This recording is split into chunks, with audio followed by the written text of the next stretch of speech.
Before we get to the story, I'd like to say thanks so much for visiting my new channel. I'm going to be uploading cosmic horror related stories every single day. So if that sounds good, please drop a like and don't forget to subscribe. It means a lot, especially when just getting started. I hope you enjoy the story. I've worked at the Holcomb Regional Distribution Center for 11 years. It's a massive warehouse in the middle of rural Kansas, where trucks bring goods from manufacturers and other trucks take them to retail stores across the Midwest. Shampoo, canned food, paper towels, cleaning supplies, the stuff that fills the shelves at grocery stores and pharmacies. The things people buy without thinking about where they came from or how they got there. My name is Emmett Greer. I'm 38 years old, and I supervise the night shift receiving crew. 4 of us work from 9 at night until 5 in the morning, unloading trucks, processing inventory, keeping the machinery of commerce running while the rest of the world sleeps. It's not glamorous work. It's not the kind of job you dream about when you're a kid, but it's honest, and it's mine. And after my marriage fell apart a decade ago, the routine and solitude helped me put myself back together. I'm grateful for it. The facility sits alone on the plains, about 4 miles outside of town. Holcomb has maybe 800 people, a gas station, a diner, and not much else.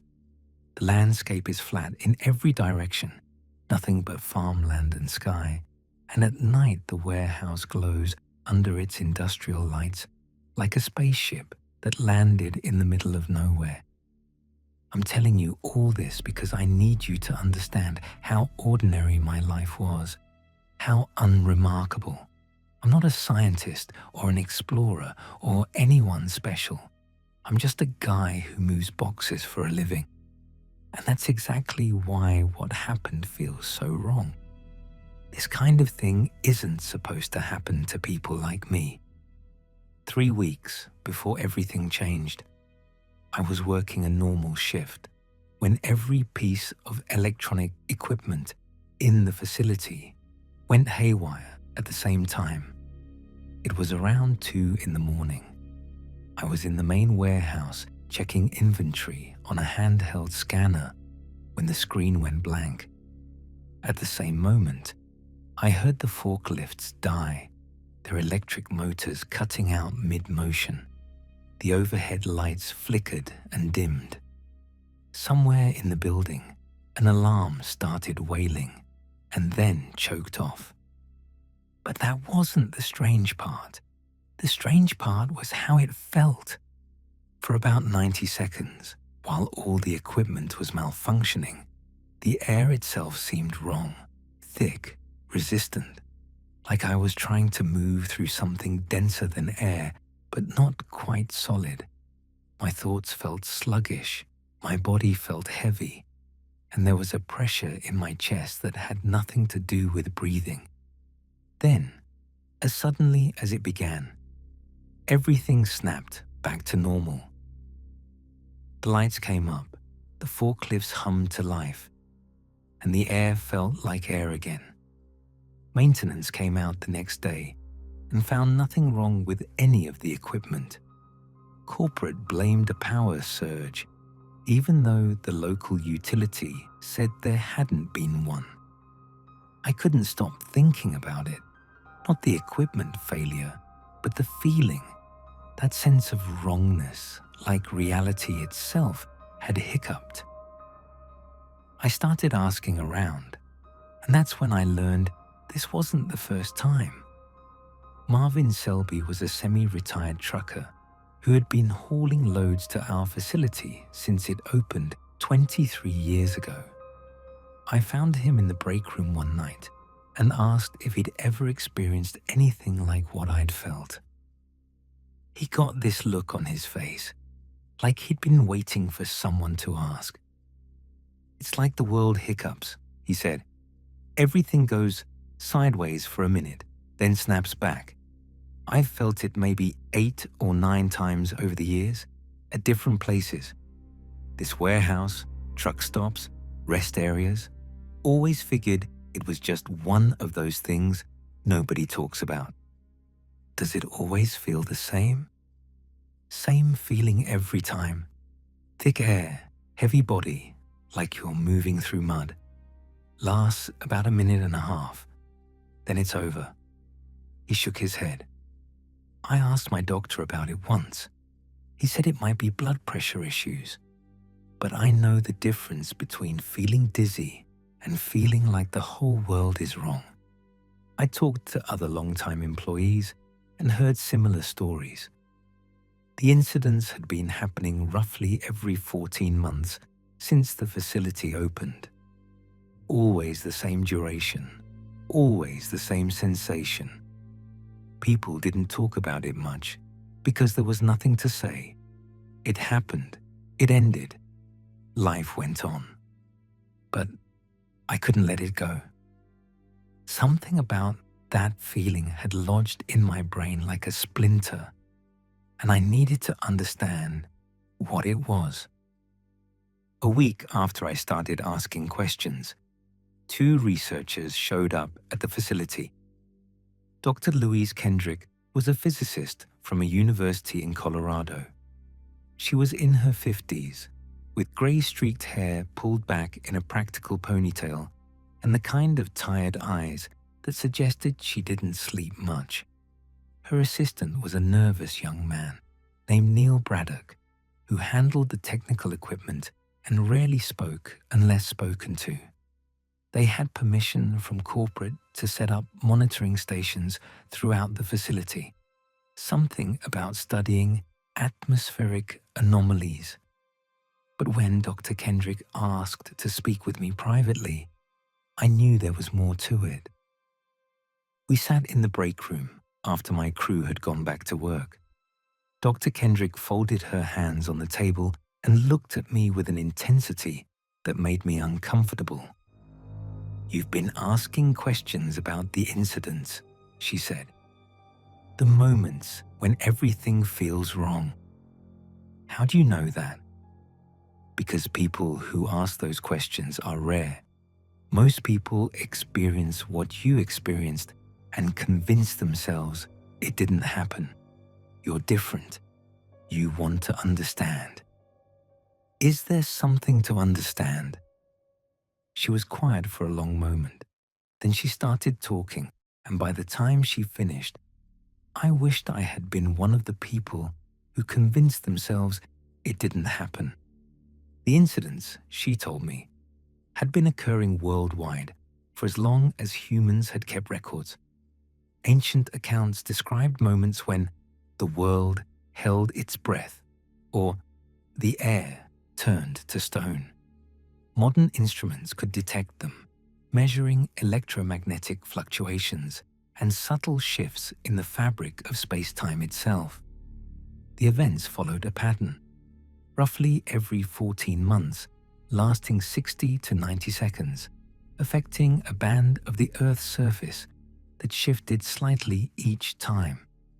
Scientists had been studying them for decades, but only recently had they developed technology sensitive enough to measure what was actually happening. "And what is happening?" I asked. Dr. Kendrick hesitated. I could see her weighing how much to tell me, deciding whether I could handle it. "We believe," she said carefully, "that the events are caused by something passing through our universe." I didn't understand. Passing through from where? Not from anywhere. Through. Like our entire reality is just a layer and something is moving across it. She paused, searching for an analogy. Imagine a whale swimming through the ocean. Now imagine you're a barnacle on a rock on the ocean floor. When the whale passes overhead, you feel the pressure change. The water moves differently. Everything feels wrong for a moment.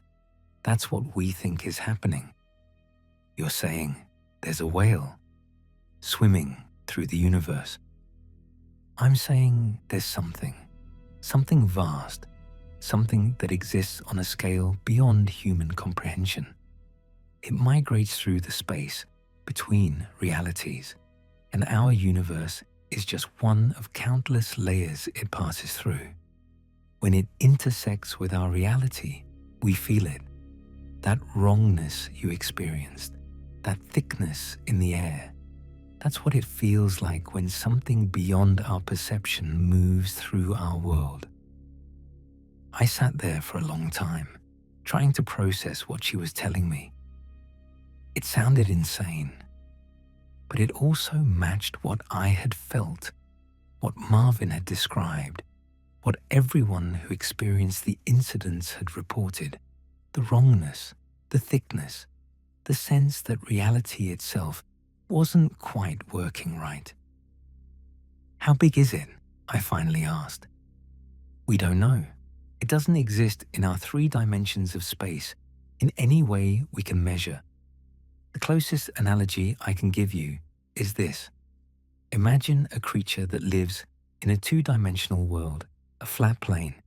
Now imagine a 3-dimensional sphere passing through that plane. The 2-dimensional creatures would only see a circle that appears, grows, then shrinks and vanishes. They would never perceive the sphere itself, only the cross-section that intersects their reality. And we're the 2-dimensional creatures. Exactly. We experience the passage, the pressure, the wrongness, but we're not capable of perceiving what's actually moving through. We might never be. There was more. Dr. Kendrick explained that each passage didn't just cause temporary disruption, it caused permanent damage. The fabric of space-time was slightly weaker after each event, like cloth that had been stretched and never quite returned to its original shape. The damage was cumulative. Each passage made the next one worse. Think of it like a path through a field, she said. The first time something walks through, the grass bends but springs back. The 100th time, there's a visible trail. The 1000th time, the ground is worn down to dirt. We've measured the decline. Background levels of what we call coherence values have been dropping for as long as we've had instruments to detect them. The wear is accelerating. I asked the question I was afraid to ask. How many more passages can we take?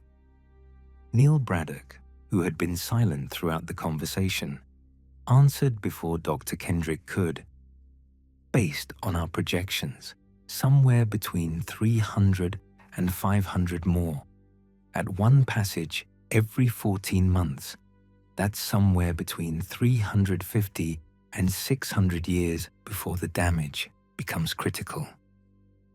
Critical meaning what? Meaning the basic laws of physics start to break down. Matter stops holding together properly. Reality itself begins to dissolve. I went home that night and sat on my porch with my dog, Hector, looking up at the stars. I tried to imagine what Dr. Kendrick had described, something vast moving through the space between universes, passing through our reality like we pass through a room, leaving damage in its wake that would eventually add up to the end of everything. I couldn't picture it. The human mind isn't built to grasp things on that scale. But I could feel the weight of it, the implications settling onto my shoulders like a physical burden. 300 to 500 years. That was longer than I would live, longer than anyone I knew would live. But it wasn't forever. Nothing was forever. The researchers stayed at the facility for the next week, setting up their equipment and waiting. Dr. Kendrick believed another passage was imminent, and she wanted to record it with instruments that could measure the damage in real time. During the day, I tried to sleep. At night, I worked my shift and watched the scientists watch their monitors. The waiting was the hardest part, knowing it was coming, but not knowing exactly when. I talked to my crew about it, sharing some of what I had learned without the full context. Darnell Potts, my forklift operator, was a religious man who took the information differently than I expected. "Everything ends," he said during a break, when I told him that scientists thought the universe might be slowly wearing out. The Bible tells us that world's been ending since it began. Doesn't change how we're supposed to live. I envied his peace. I couldn't find it in myself. Ruthie Macon, my inventory specialist, was more disturbed but handled it with practical stoicism. 300 years is longer than America's been a country, she said. People will figure something out. They always do. I wanted to believe her. I wasn't sure I did. The passage came 4 nights after the researchers arrived. It was around 1:30 in the morning. I was in the main warehouse when I felt it begin. The wrongness crept over me like a wave, the air thickening, sounds becoming muffled. The lights didn't flicker so much as hesitate, as if electricity itself was having trouble remembering how to flow. Dr. Kendrick called everyone to the monitoring station. We gathered around her screens and watched numbers that meant nothing to me spike and fluctuate. But I wasn't watching the screens. I was feeling the passage, letting it wash through me. For 93 seconds, I experienced what it feels like when something beyond comprehension moves through your reality. My thoughts felt sluggish. My body felt heavy. There was a pressure in my chest that had nothing to do with breathing. I looked at my hands and they seemed slightly unreal, like photographs of hands rather than the actual things. Through the warehouse windows, the stars looked dimmer, as if the sky itself was having trouble maintaining coherence. Then as suddenly as it began, it ended. Reality snapped back into focus. The wrongness faded. I took a deep breath, and the air filled my lungs the way air was supposed to. Dr. Kendrick reviewed her data with barely contained anxiety. The readings confirmed what she had feared. The passage had caused measurable damage to local space-time. Small, undetectable without sensitive instruments, but real and permanent. "It'll heal partially," she said, "but not completely. Never completely. Each time, we lose a little more." Neil was pale, shaking. This was the first passage he had experienced in person, and he looked like a man whose faith in reality had been shaken. I understood how he felt. But something else was growing in me alongside the fear, a strange kind of acceptance. This was real. This was happening. It had always been happening, long before I was born, and it would keep happening long after I was dead. The creature, whatever it was, didn't know we existed. It wasn't malicious. It wasn't evil. It was just big, so big that our entire universe was like a layer of fog it was passing through. It probably never noticed us, never thought about us, never even perceived that we were here. We were too small, too brief, too far beneath its scale of existence, and there was nothing we could do about it. The researchers left a week later, moving on to the next monitoring site. Dr. Kendrick thanked me for my help and gave me her card in case I ever wanted to talk. I took it, knowing I would probably never call. Life at the distribution center went back to normal. Trucks arrived and departed. Inventory was processed. The machinery of commerce continued as if nothing had changed. But I had changed. I couldn't unknow what I knew. One night, a few weeks after the passage, I found myself talking to Darnell again during a slow period. I told him more of what I had learned about the creature and the damage and the centuries we might have left. He listened quietly, then asked a simple question. Does knowing change anything about tomorrow? What do you mean? I mean, tomorrow you're still going to wake up, still going to feed that dog of yours, still going to come to work, do your job, go home. Knowing the world might end in 300 years doesn't change any of that. I admitted it didn't. Then maybe that's the answer, he said. You do what you can for as long as you can, and you let the rest be someone else's problem. That's all any of us have ever done. I thought about that conversation for a long time. Darnell wasn't a philosopher. He was a forklift operator in a warehouse in Kansas, but he understood something that all the scientists with their instruments and projections hadn't quite grasped. Knowledge doesn't change the fundamental nature of life. You still wake up in the morning. You still have work to do, people to love, meals to eat. The universe might be slowly coming apart at the seams, but that doesn't mean today is worth any less than it was before you knew. As the weeks passed, I found a kind of equilibrium. The knowledge didn't go away, but it settled into the background, becoming part of the landscape of my mind rather than a constant intrusion. I started calling my sister more often. We drifted apart over the years, letting old grievances fester, and I realized I didn't want to spend whatever time I had carrying that weight. She was surprised to hear from me, then cautiously glad, and we started talking every couple of weeks. I adopted a second dog from the shelter, a one-eyed beagle named Chester that nobody else wanted. He was skittish and strange, and he and Hector didn't get along at first, but eventually they settled into an uneasy friendship. I lived my life, not because the future was certain, but because the present was all anyone ever really had. 14 months after that first conscious passage, I felt it happen again.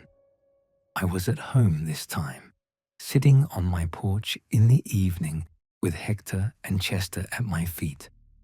The sun had set an hour ago, and the stars were bright over the Kansas plains. The wrongness came. The thick air, the muffled sounds, the sense that reality was holding its breath. I didn't panic. I didn't despair. I just sat there, feeling it, letting it pass through me the way it passed through everything. 90 seconds of wrongness, of heaviness, of the world being slightly less real than it should be. Then it was over. The night was normal again. The dogs hadn't seemed to notice anything, or if they had, they didn't care. I scratched Hector behind the ears and looked up at the stars. They were still there, still shining, still impossibly far away and impossibly beautiful. I thought about the creature out there, moving through realities like a whale through water. I thought about all the universes it had passed through, all the damage it had done, all the realities that might have already collapsed in its wake. I wondered if there were beings in those other realities, looking up at their own skies, feeling the same wrongness during each passage, asking the same questions I had asked. I wondered if they had found answers. I hoped they had. I hoped they had found peace with the knowledge, the same way I was slowly finding peace. The universe is fragile. That's what I've learned. It won't last forever. Something vast and unknowable is wearing it down, passage by passage, and someday it will all come apart. The stars will go out, the matter will dissolve, and everything that ever existed will be gone. But that day isn't today. It isn't tomorrow. It isn't for centuries. And in the meantime, there's work to be done. Dogs to feed, sisters to call, stars to watch. Dr. Kendrick was right about the creature. It's out there, migrating through the space between universes, following instincts that have no human equivalent. It's probably been doing this for longer than our universe has existed. It will probably keep doing it long after we're gone. But she was wrong about one thing. She thought the knowledge would be a burden. She thought understanding what was happening would make life harder to bear. It hasn't. If anything, it's made life more precious. I think about all the beings in all those other realities who have felt the same passage, faced the same truth. Creatures on worlds I'll never see, looking up at skies I'll never know, understanding that their existence is temporary in ways they can't control. And I think about how most of them probably did exactly what I'm doing now. They got up the next morning. They lived their lives. They loved what they could. They let the rest be someone else's problem. That's not defeat. That's not giving up. That's just living. Hector nudges my hand, looking for attention, and I scratch his head and look up at the stars one more time. 300 years, give or take. That's how long the scientists think we have. 300 years of passages, of damage, of the universe slowly wearing thin. It sounds like a short time when you think about the scale of existence. The universe is 14 billion years old, and we might only have a few more centuries before it starts to fall apart. But 300 years is longer than anyone I know will live. It's longer than most nations survive. It's enough time for 1,000 generations to be born, to grow, to love, to die. It's enough time for humanity to do things I can't imagine, to solve problems I can't conceive, to maybe even find a way to survive what's coming. And if they don't, if the universe does collapse in 300 years or 500 years or 1,000 years, then at least we had this. We had the stars, we had the planes, we had dogs and sisters and nights on the porch and the strange, terrible, beautiful gift of being alive. I get up from my chair and go inside. Tomorrow is a work day. I need to sleep. But before I go to bed, I stand at the window for a moment and look out at the sky. The stars are still there. The universe is still holding together. The creature is out there somewhere, vast and unknowable. But it's not here right now. Tonight, reality is intact. Tonight, the world is whole. That has to be enough. And somehow, it is.